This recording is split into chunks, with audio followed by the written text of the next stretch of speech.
All right, so today we're gonna, well, you're supposed to have five habits, and I'm supposed to have five habits that either for health, and they'll either be habits that you specifically follow or that are good for the average person, I guess, depending on how your list came out. And I kind of did ones that I follow, but also would be actually something that other people could follow too, because they're not quite as much of an optimizer as I am. So yeah, let's go through our five habits, see which ones are different for each of us, and then talk about them a little bit.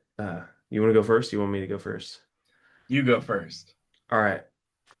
I'll just go through my five habits quickly and then I'll explain each one a little bit more. So my habits are one, eat whole foods, two, be active throughout the day, three, sleep according to your circadian rhythm. Four, get outside in nature on a consistent basis. And five, take time to rest from your busy schedule. Um, those are not in any particular order, but I think there's too much processed food going around and too much sugar, specifically fructose. It's obviously causing an obesity epidemic, a diabetes epidemic. Those go hand in hand. It's been really bad. The second one, be active throughout the day. We sit too much. We're sedentary. Even a job that is bookkeeping is pretty sedentary. So I think that Low it's blow, important. man. Low blow. I think that it's important for us to be active throughout the entire day rather than just like a couple of minutes when we're doing a workout. And I don't mean you have to like work out five times a day, but what I am saying is, go for walks, just literally play outside or somewhere because that's just being active, play with kids, play with whatever. I just think it's important for your total daily energy expenditure, which is referred to as TDEE, to be higher because we've been eating so much more calories and bad food and etc. So that's number two. And then number three is one of my favorites, sleep according to your circadian rhythm. And everyone kind of makes fun of me for it. But I think that it's really important to have a consistent sleep schedule and make sure that that schedule allows for long enough sleep, which is kind of ironic because I didn't not get enough sleep last night. But I think that sleep is one of the best things that you can possibly, I think sleep is one of the best things you can possibly do for your body because it allows it to recoup and rest. And so I tell people all the time, like, find a consistent schedule. So if you're going to bed at 10 on a consistent basis, try to keep it within like 9:45 to 10:15 and then wake up on a consistent basis.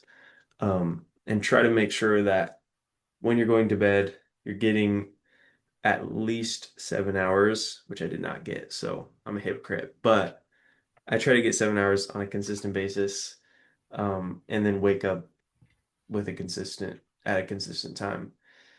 Number four, get outside in nature on a consistent basis. I just think we were made for nature. Not that we can't ever be in our houses, but I think that naturally, like nature is soothing, whether it's being at the ocean, which always feels good, or being in the woods or being in the mountains or whatever. I just think that our bodies need more of that and less artificial light and screens and all that stuff. So I think that's more of kind of like a mental health type, which I think number five is too. But like just mentally, it helps people to be out in nature and not just be stuck inside all the time. And the last one, number five, take rest from a busy schedule.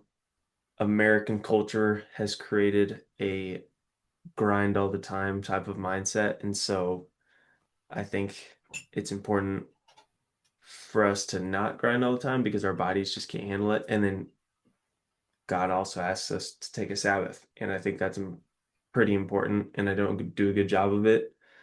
But I'm trying to get better at it.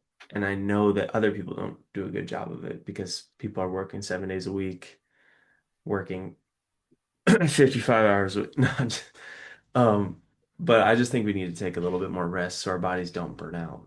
So yeah, those are my five. I think that they're pretty attainable for everyone.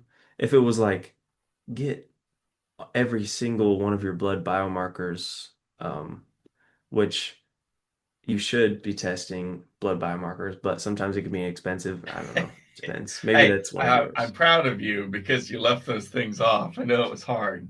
I know, I know. So yeah, those are my five. You go through your five. Okay. I think one and two are mostly the same thing.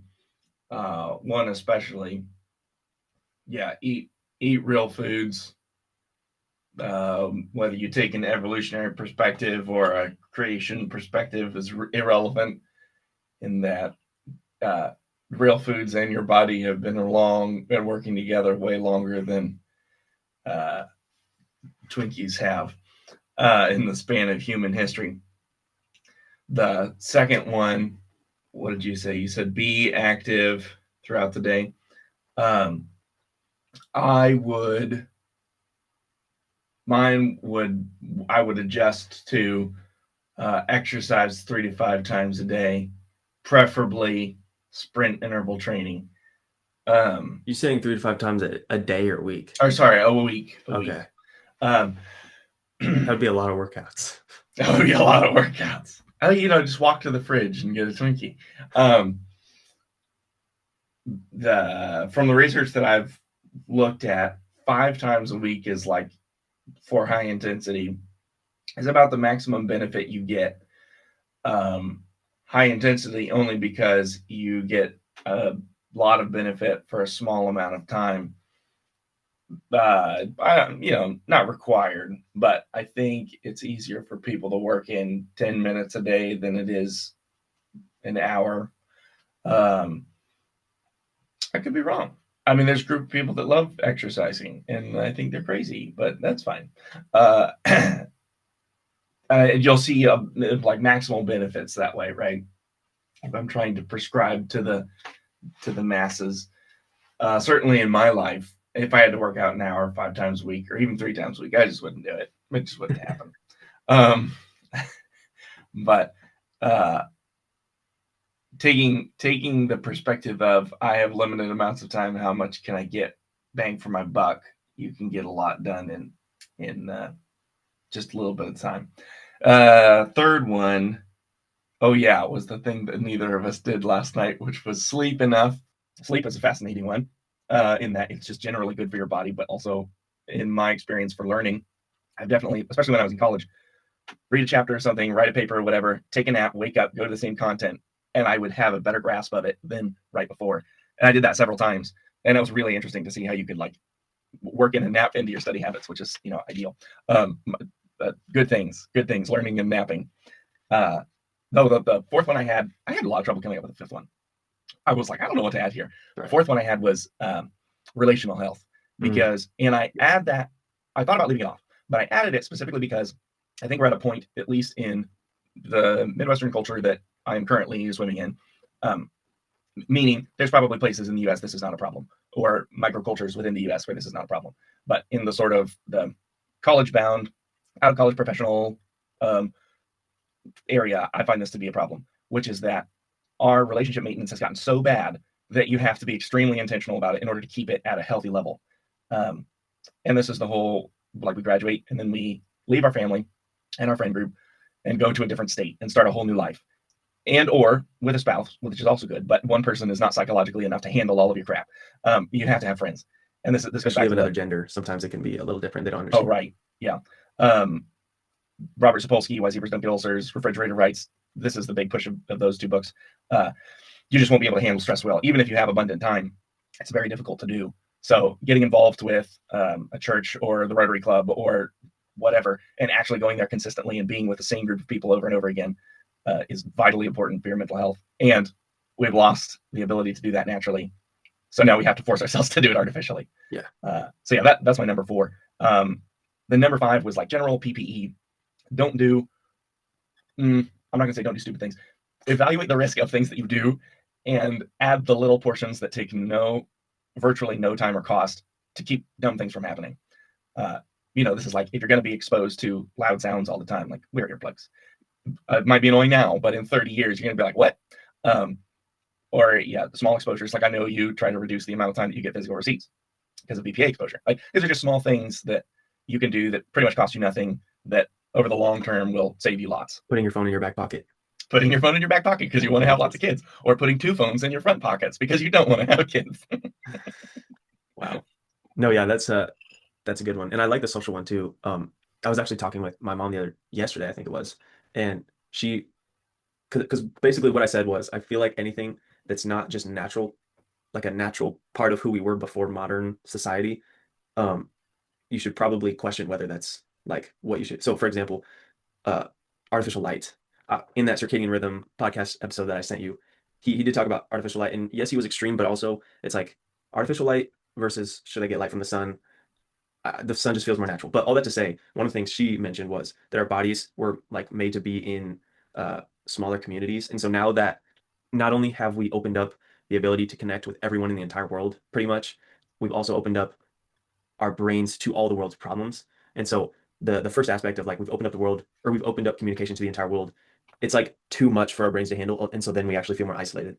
Whereas what's super interesting is if you find your little community, then that social health is so much better because you like have a couple of people that you're consistently with instead of getting on Xbox and talking to someone in India or something, and then getting on social media and talking to someone in Africa, and then the next day you're talking to like 5 different people and you didn't actually get to know them very well. So I think I really like your number 4, and I think it's just interesting how we say that we're able to connect with more people, and then we end up not connecting with anyone. We feel more isolated, Right. which is why you have to be so intentional in order to get Yeah. those consistent relationships. Yeah. It is the parasocial relationship. It's not the same as a parasocial relationship with a fictional character on a TV show or whatever. But those people on your Facebook feed are basically fictional characters as far as their impact on your life should be. Uh, Wow, they don't exist. Now the problem is we have lots of people walking around who never develop a real relationship. And I don't mean like romantically. I mean like personally. And sometimes when I've said stuff like that, I get pushback as far as, well, what about family? That's true. Family can fill that, especially if you've got a big family. But lots of siblings, or you've got uncles or aunts that you're really close to, like you would a close friend. But in my experience, there's lots of people that think that they have that and don't, just because they were around those people a bit more. Uh, Sometimes some intentionality makes the difference. I mean, I think the having a family and a family kind of being that for you goes along with like if your family is your community. That Mm-hmm. makes perfect sense. Um, can you say, oh, number 5? Number 5 is interesting. Um, I think that people don't, it's hard because people don't even know yes, they know the general Mm. things like, smoking is probably going to Yeah. hurt you in the long run. Right. Drinking too much is probably, honestly, I would say drinking basically at all is detrimental to your health. And they've even Mm-hmm. had some studies that show that. But drinking a lot is going to hurt your health in the long run. But there's so many things like the EMF radiation that people don't even know. And like heavy metals in the most basic things like deodorant. Like I know almost everyone, hopefully, is putting on something to make them smell better, but they're probably putting on deodorant. And that is can be sending just heavy metals straight to the brain, which is insane. And so I think I really like that one. I feel like it's kind of our job to let other people know about that kind of stuff. Even if, like, I know for me, like, literally people make fun of me all the time. Like, oh, Caleb's just talking about some random thing again. I'm like, I don't think you understand. Like, if you're sending heavy metal straight to your brain, you're going to get dementia a lot sooner than if you're careful about what you're putting into your body. Even though it seems like, oh, I'm just putting on deodorant. It's like, what else is in the deodorant? I don't know. I So I like think number 5, but nobody likes being told what they're doing is making them unhealthy, and there's a strong pressure for doing what everybody else is doing. So you're deviating from the herd in doing something different. And that can be, yeah, bring on some criticism. I guess I thought about not adding that one, but what made my wife was actually the one that came up with it, because I was like, I've got 4 of these things. I can't figure out what's something that's important enough to put there. And she made that comment like, well, basic protective things. But I liked it because there's usually something. There's usually something that is within a person's knowledge that's kind of on the borderline that they're just not doing. Um, as easy as putting on your safety glasses when you, I don't know, pick up the angle grinder. not doing that one might be a bit extreme, but there's always something that somebody knows. Oh, I should pop in earplugs. Um, I probably shouldn't be, I don't know, doing whatever this, the way I'm stepping out of the car even. I was talking to a gentleman who said that he worked in like trucks and large vehicles for many years and talked about how, the whole 3 points thing, have 3 points connected to the vehicle when you're Oh yeah. stepping out. He was like, I have problems because I put too much stress on my joints because I didn't do that. Jumping in, jumping out of a large vehicle over time is putting impact on your joints. Not for a normal person, but for somebody who's done it for 30 years. Yeah. Like It's this, actually crazy. about it. It's back in your head somewhere. Just take a little bit of time and maybe think, oh, what if I do this a million more times? What would you say? Because I know that you said like I would adjust for my number two about being active throughout the whole day. Do you think that that's unattainable for people in the current, without being super intentional, like because of how busy? Although I would tend to argue we say we're busy and then we're just watching Netflix a lot. But Yeah, junk reps. what what would you say about being active throughout the whole day versus just like 10 minutes 5 times a week or even three Uh, times a week? I think that it's harder to change people's thinking throughout the day than it is to change their thinking for 10 minutes of the day. Hmm. I have to make a decision one time a day versus foreseeably many times a day. Even Stairs like versus going for a elevator. I you could do it once or twice a day. I think it would be more difficult. But I mean, be active the whole day works for you. In my own life, if it's not, what's the saying? What gets measured gets managed. If it's not measurable, if it's vague, it doesn't really end up working out So most what of I'm the time. hearing is I need to print off a study that shows that all of walking's benefits and have like 20 copies. And whenever I meet someone, be like, hey, here's why walking is good for you. Here's why you can measurably see that walking is going to help you. That if you can distill down, here's how much walking you have to do to get a benefit. Then I think that's great, and I think it's good to give people options. I'm just coming from my own life, being like, if I keep it nebulous, it ain't happening. Yeah. The Yeah. amount of things that like, oh, I vaguely want to do that and will never be done is quite huge. I would say the same thing. I think it's kind of a culture problem. Which is why I mentioned number five, which was like take a rest from your busy schedule. Because honestly, watching Netflix and scrolling through Instagram and I don't know, just sitting and watching YouTube, those are not restful activities. They are Mm-hmm. something that you are not moving your body, but no one really feels like, oh man, I feel so refreshed after I Yeah, watched five right. episodes of this I'm thing. very So satiated of YouTube. it's just like, oh, I feel horrible right now because I've been sitting all day. I need to move. Like the amount of times that I've heard someone say like, oh man, I need to get up and move. I've been watching TV for a while. It's like Mm, that's no one necessarily says that about. I mean, some people say it about sleep because you, for example, have things that they like enjoy doing and want to do and want to get up. But no one's like, oh man, I need to get up. I've been sleeping. If it's like a consistent time, they're like, I've been yeah, sleeping for the last 8 hours. Man, I need to get up. I don't know. I just yeah. Usually when that happens, there's some health problem or a medication involved, or there's some reason they're oversleeping. Yeah. yeah. But when it's watching anything on screens, it's like just doesn't feel good. So Mm-hmm. yeah. Or you could do what my wife did and set up the walking pad in front of the TV so she could watch TV in late pregnancy while walking. Because she's Once like, she when do I have time to just stand on a pad and walk? I've got two kids and one of them is a toddler. So usually if the kids go to bed or go to nap, she'll like watch something while on the walking pad. No, that makes sense. Once she has her kid and it's been a long enough time to where she feels kind of recuperated, you should like get a weight vest and even if it's like 10 pounds or something and just maybe even Well, if my it's wife and I have a fix for that. We'll just eat more ice cream and we have a natural weight basket. mm-hmm. Yeah, okay. No, but my wife said that she sent me this thing that rucking is the new strength training for women. Mm, And so we have two vests. We have a 50 pounder and a 15. So I'll take the 50 and she'll take the 15. And then we're going to try and just go on more walks. And because honestly, I've been walking for the last year, like multiple times a day, probably 2 to 3 times a day.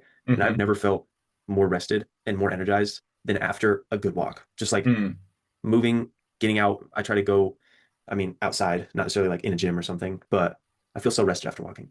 So I that's can't remember. There was a book or something I was reading that was talking about um, where they did several studies taking people walking in like a neighborhood versus walking in some kind of nature, woods or a trail or something, and then measured their ability to concentrate on a task when they came back. And it was in nature was vastly improved compared to in some sort of urban setting.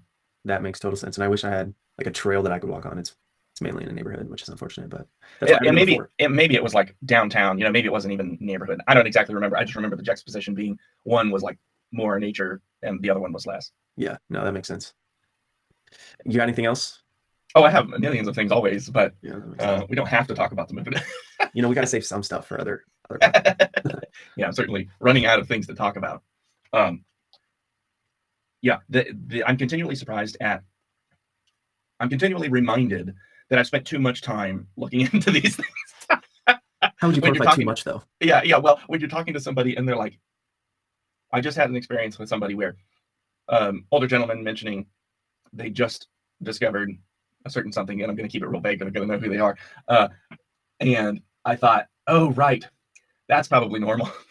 Like, okay, after 40 years, we've stumbled across it.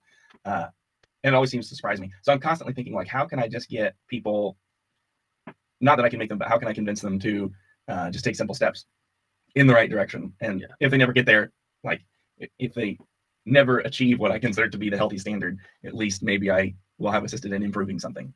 Yeah. No, that's so hard. That is just so hard because no one things that are not healthy are so attractive to a lot of people. Like all that Mm-hmm. processed food tastes so good to your taste buds, that ice cream, that those cookies, the brownies. It is really hard to get people to say no, even one third or one fourth of the time. Like it's Mm-hmm. just okay. It was super weird because yesterday my brother cooked up some burgers and mac and cheese and stuff Ooh. like that. It was interesting because he cooked up the mac and cheese, and I love mac and cheese, but I know it's absolutely horrible for you. And a long time ago, probably not a long time ago, but in high school and middle school and elementary school and stuff, it would be like, oh, mac and cheese, cool, let me put some on my plate. But then because of all the things I've been thinking about and all the health stuff that I'm trying to do, I was I looked at it in the first my first thought was, should I eat it? Versus it being like, oh, I'm excited to eat it or Mm. whatever. So it's just interesting because I know that 90% of people just look at mac and cheese and are like, oh, let me get some or whatever, unless you don't like it generally. But Right, right. now it's just, I question everything. It's like, should I eat that? Should I eat that? Should I eat that? Because if it's not going to make me healthier, then it's, in my mind, it's not really worth eating. Maybe like once every so often, but Mm-hmm. I don't Yeah, know. you kind of push many things into the realm of dessert. Like, it's the same kind of like, I might eat it every now and then, but it's not a meal. Yeah. Like, you can eat the crazy thing. What was I eating? BLTs. I buy this bread that's like probably a Franken bread, and I haven't looked into the ingredients list, and I'm not going to because there's no replacement for bread. Um, Sourdough. and Sourdough is so good. That's You true. need It is sourdough. good. However, I haven't worked at adding bread back into my diet. Oh, And it's so this I, is I like the low carb bread. yeah, this is like the low carb Franken That makes bread. sense.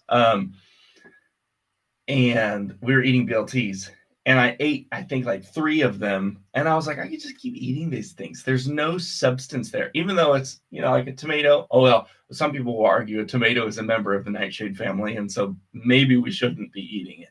But um, at some level, a tomato is a natural thing, and bacon is a meat. I'm a big proponent of meat. Lettuce, mayo. But after eating like three of them, I was like, I could just keep eating these. I could eat like five. Like by this point, with a normal what I'm eating now, I would be totally satiated. Yeah. Um, and so back to the mac and cheese, like you can eat a pile of mac and cheese and not be satiated, which now that I'm used to being totally satiated all the time, I'm like, oh, now I see the difference. Like you just keep eating it. It's like the bag of chips thing, which means it should probably be eaten as a side or a topping or a treat and not a main dish. Hmm. Anything that's not satiating probably should be relegated to this is a treat. Um,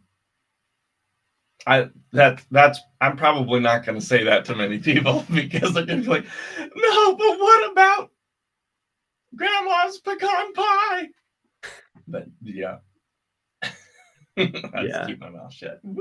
Can I shadow you for a day so I can eat the meals that you eat? Because I never feel like I'm fully satiated, even though I guess I just Here's the yeah. key: eat meat. There you go. I fixed it. Yeah, I do need to eat more meat, honestly, at the beginning of the day so that I'm full throughout the day. Mm-mm. Um, I just don't do a good enough job of that. Like I mean I eat eggs with some sausage, and so there's a bit of protein there, but not quite enough. Mm-hmm. Like I eat some egg casserole. In all honesty, it's probably like 3 eggs, which would never fill me. So Yeah. I just Yeah. need to get better at making my breakfast more satiating. Yeah. And I know at your age, when my wife was working and I was still in school, this would have been outlandish for me what I'm doing now, uh, because meat's expensive comparatively. But I eat less volume, which I didn't expect. So the price per meal is roughly the same. Um, if I'm eating meat versus something else because I eat less volume. Now, what I'm not doing anymore is, yeah, I don't eat until like, well, the serving's gone and that's what I purchased, and my upper maximum is $1.50 a meal, or, $2 a meal. Um, but I do eat less volume, so it's almost equal. It's probably still a little more expensive, but Yeah.